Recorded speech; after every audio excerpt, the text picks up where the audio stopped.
Salut à tous et bienvenue dans Social Blog sur i24 News, le magazine de la nouvelle génération du Moyen-Orient. Chaque semaine sur ce plateau, on décrypte les sociétés et on en parle avec nos blogueurs.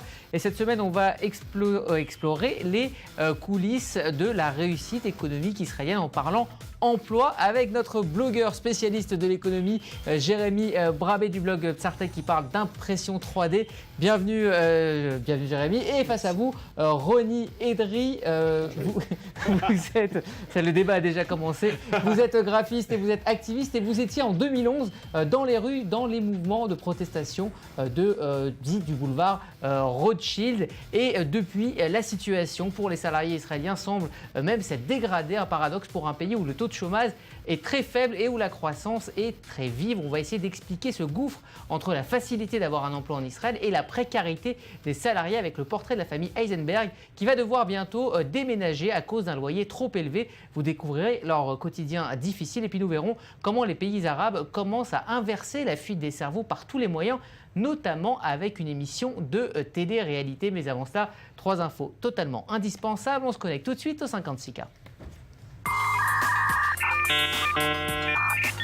Pendant les premiers jours, la Coupe du monde de foot au Liban, ça ressemblait à ça. Aucune chaîne n'a pu racheter les droits de retransmission beaucoup trop chers. Alors après un week-end de protestation des fans, un accord a enfin été trouvé avec le ministre des Télécommunications. Et ça y est, depuis le 16 juin, les Libanais peuvent enfin suivre les matchs sur le câble.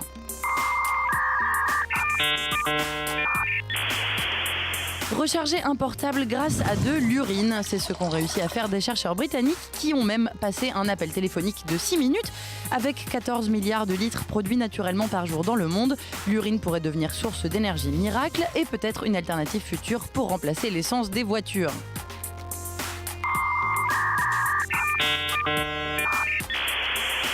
Voici une 4e place qui ne va pas faire plaisir aux amateurs de bière.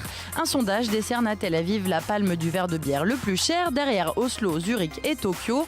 À Tel Aviv, 33 centilitres de bière vous coûteront quasiment $2. La faute à l'augmentation de 25% des taxes sur les alcools. Tout est dit, c'est pour ça que j'ai arrêté de boire. Roni, votre choix parmi ces 3 infos? La bière, donc justement, j'en parlais avec ma femme, on a arrêté de boire tous les deux. C'est trop cher. C'est vrai que c'est un symbole de l'augmentation des prix. Bah, pas que la bière, mais oui, il y avait la bière, il y avait le harak, là, il n'y a pas longtemps, qui a doublé de prix. On peut même plus se bourrer tranquillement. Jérémy, votre choix? Moi, l'urine. D'accord. Non, mais plus sérieusement, c'est... Non, mais c'est intéressant de voir toutes les voies qui sont explorées, en fait, pour pallier à la crise énergétique. Là, en l'occurrence, je me demande ce que ça va donner concrètement. C'est-à-dire que si on doit recharger sa voiture ou son téléphone à l'urine, je pense que ça va être assez funky dans la rue de voir les gens. On va voir ce que ça donne, mais c'est intéressant. T'arrêtes un mec dans la rue, tu peux pas me faire le plein. C'est vrai. À suivre. Alors, on va passer au sujet du jour. Avec un chômage au plus bas et une économie florissante, Israël a résisté avec brio à la crise en incarnant la fameuse Startup Nation. Dans la réalité, depuis une dizaine d'années, les conditions de vie pour les classes moyennes se sont dégradées. Nous avons suivi le quotidien d'une jeune famille israélienne, Nourit et Chen. Ils sont en couple, ils ont 2 enfants, 2 emplois et surtout beaucoup de mal à finir les mois. C'est le portrait de la semaine.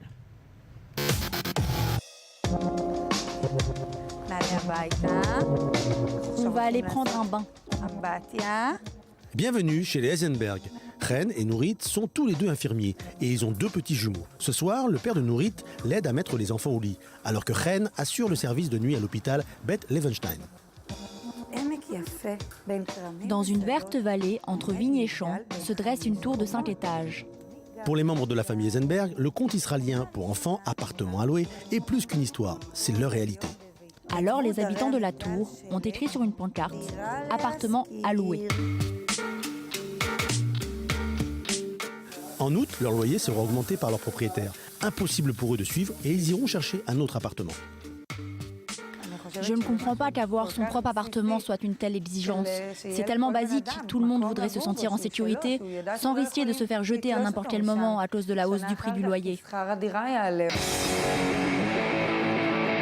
En été 2011, Nourit et Chen étaient encore étudiants infirmiers et venaient de se marier. Alors que certains auraient profité de leur voyage de noces, ils ont préféré rejoindre les contestations sociales du boulevard Rothschild. Nous avons participé aux événements de cet été, nous y étions, et je peux vous dire que nous croyons sincèrement que quelque chose allait changer. Je suis en pause là. Ok, alors au lieu de travailler le matin, tu travailles samedi soir. C'est mieux payé, on aura plus d'argent. Oui, je sais. Ok, je retourne travailler, je dois encore faire la distribution de médicaments aujourd'hui.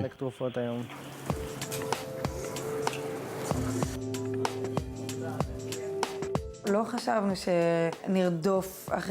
ne pensais pas que ce serait si dur, qu'on tournerait en rond, qu'on devrait affronter ce genre de situation et se demander à quoi renoncer. On ne pensait pas que ce serait comme ça. Ren gagne 8500 shekels par mois, Nourit 6500. Le loyer coûte 4000, la crèche publique 2100. On ne part presque jamais en vacances. On n'a presque rien économisé. Transport, loyer, internet, portable, nourriture, vêtements pour les enfants, couches, mensualité du canapé acheté il y a très longtemps. Dur de finir les fins de mois sans rentrer dans le rouge. J'envisage vraiment de partir pour l'Australie ou le Canada. Ça pourrait être très facile pour nous avec notre métier. C'est très dur pour moi d'un point de vue affectif. Je ne me vois pas vivre si loin de ma famille. Je suis très attachée à ce pays. Je ne pourrais pas le faire sans l'aide de mon père.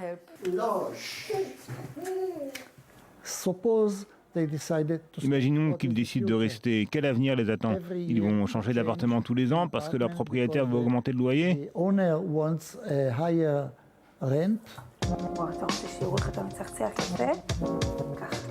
On se prépare à aller au lit. Ren travaille encore à l'hôpital. Il rentrera tard dans la nuit. Entre les enfants et les longues heures de travail, ils devront aussi trouver le temps de chercher un nouvel appartement. Bonne nuit. Alors, je vais vous montrer deux types de chiffres. On va commencer par les chiffres de l'économie israélienne qui vont s'afficher. On voit avec 6,6% un taux de chômage très très bas, un taux de croissance de 3,3 et un indice de développement humain qui est parmi ceux des plus hauts du monde. Ça, ce sont les bons chiffres de la bonne santé de l'économie israélienne. Et en même temps, on va voir aussi d'autres chiffres qui là, vont coller beaucoup plus à ce reportage. Regardez le taux de pauvreté de 21% de la population, alors que sur l'ensemble de l'OCDE, c'est 11%, 5e rang dans les pays en termes d'écart de revenus entre les plus riches et les plus pauvres. Et puis la croissance du PIB par habitant qui augmente énormément. Par contre, le salaire moyen, lui, n'a augmenté que de 2%. Alors, comment vous expliquez tous ces paradoxes, Jérémy ? Déjà, les économies, enfin les secteurs de l'activité qui croissent, comme tout ce qui est gaz ou qui est high-tech, c'est pas vraiment des secteurs qui font monter l'ensemble de la population. Le high-tech, c'est une partie infime de la population qui, même si elle consomme des services, c'est elle qui récupère la plupart de cette croissance-là. Et si on parle du gaz, c'est bien connu, tout ce qui est ressources naturelles, c'est rarement...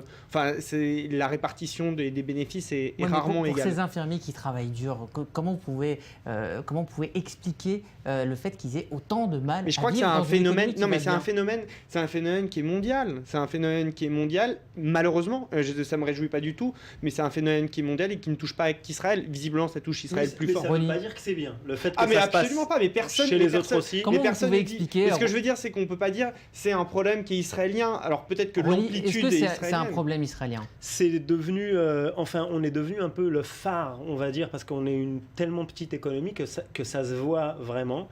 Et par exemple, tes chiffres, c'est exactement ça. Tu vois qu'il y a un niveau de chômage qui est pas très élevé par rapport à la France, Grande-Bretagne, tout ça.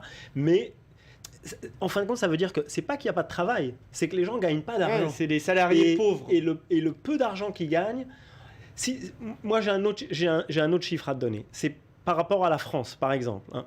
Tu travailles le double d'heures qu'en France, en moyenne. Tu travailles le double d'heures, tu gagnes un salaire qui est à peu près la moitié, et tu payes pratiquement tout sur le double.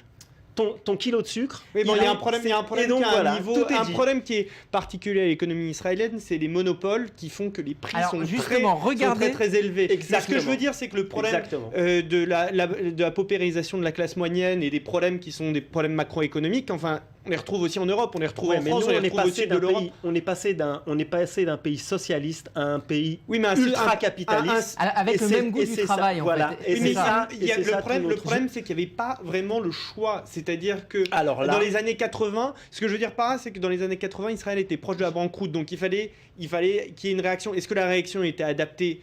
Oui ou non, ça c'est une autre question. Jérémy, Mais c'est pas qu'on fait pas d'argent, Israël n'est pas au bord de la banqueroute. On se fait de l'argent, mais ça va dans les poches ou du gouvernement. Mais il y a une concurrence fiscale qui est mondiale. Je vais vous montrer une petite phrase qui peut peut-être vous éclairer.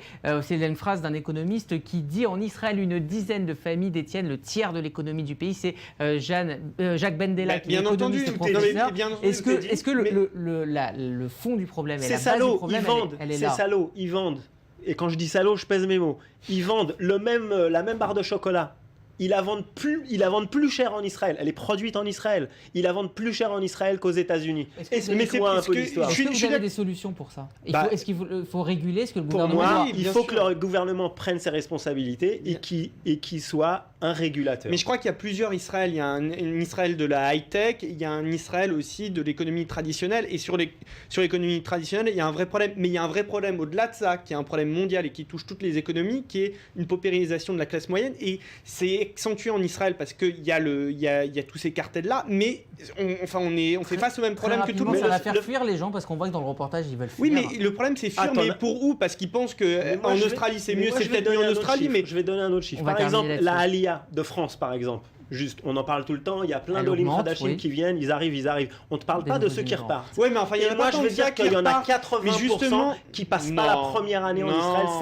Ça, c'est les chiffres que l'agence... On va devoir refermer ce débat et puis on va s'intéresser au monde arabe. Retenir les talents pour faire contribuer au développement de leur propre pays est un enjeu majeur pour bon nombre de pays du Moyen-Orient et tous les moyens sont bons pour les retenir, comme lancer une télé-réalité, Star of Science, qui met en avant les talents du monde arabe. Le poste de Marie Semelin, mis en image par Manu Gandelman et Raphaël Cohen, fait le point sur la fin de la fuite des cerveaux au Moyen-Orient.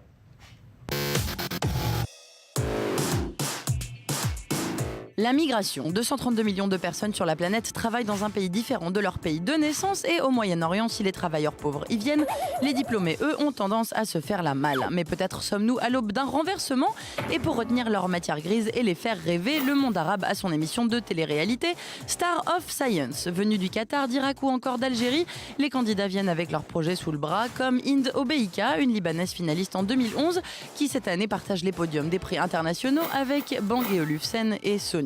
À Amman et Beyrouth, les incubateurs de start-up se multiplient malgré les coupures d'électricité, parce qu'une connexion Internet, c'est quand même un peu mieux pour innover.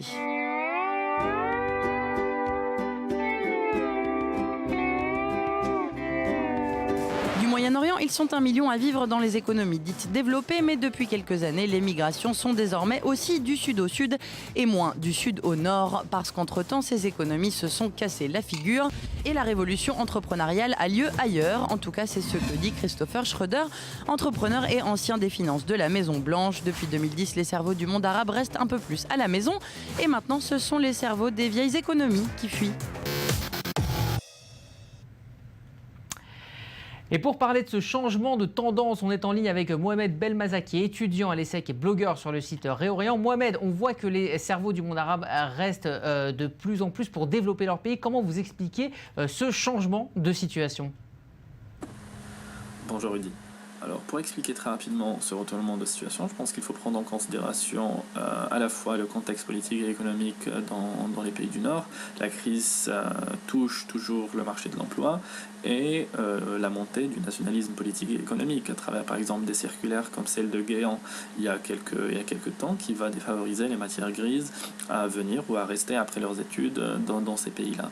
Et de l'autre côté, il ne faut pas oublier par exemple qu'il y a des implémentations, des universités prestigieuses qui vont ouvrir leurs portes au Moyen-Orient par exemple ou dans d'autres pays, et aussi des opportunités locales que les étudiants de ces pays-là vont préférer saisir après leurs études à l'étranger ou à travers des études prestigieuses dans leur pays même. Merci Mohamed. Est-ce que vous pensez que la fuite des cerveaux en Israël, ça va être un problème demain avec ce sentiment de ne pas pouvoir exister? Il y a un problème de fuite, mais il y a aussi une arrivée. On le voit encore sur les Français qui arrivent, Donc, les Français ils repartent. Ils arrivent, Et ils c'est se cassent pas la vrai. gueule. Mais encore une fois, pour c'est la pas plupart, vrai. pour la C'est- plupart, à part Non, toi parce et que moi, ils- parce qu'on non, est là. Mais la c'est pas, plupart, ils se cassent arrivent pas la gueule et parce ils que se la cassent situation la en gueule. France est vraiment pas bonne. Parce Donc qu'on les n'a gens pas ne les rentrent pas. acquis sociaux C'est pas qu'il y a parce en que la France. situation en Israël est si bonne que ça, mais la situation en France est tellement terrible et enfin terrible. Oui, mais quand et tu es en au chômage en France, tu peux quand même survivre. Ici, Pour les taux du l'instant, chômage, là, ils sont vous tellement pensez, bas. pour terminer, Ils sont que tellement l'État bas. Oui, mais il y a du boulot au moins C'est ici. parce qu'il y a du boulot, mais tu gagnes pas Oui, mais d'argent. oui, mais en France, au chômage, tu vis pas bien non En plus. Égypte, Est-ce que l'État israélien, il y juste avait pour aussi finir, du boulot avec est-ce les que l'État pyramides. israélien C'était a super. abandonné sa population pour vous? Ah, mais l'État israélien, c'est devenu le capitalisme à fond. On était un pays socialiste, on est un pays capitaliste. Merci. Mais est-ce qu'il y a une beaucoup. alternative, c'est la Merci question. beaucoup, c'est vraiment la fin de ce magazine. Merci à toute l'équipe d'avoir aidé à le préparer. On se retrouve la semaine prochaine pour continuer à scanner la nouvelle génération du Moyen-Orient. Et puis d'ici là, eh bien, restez connectés.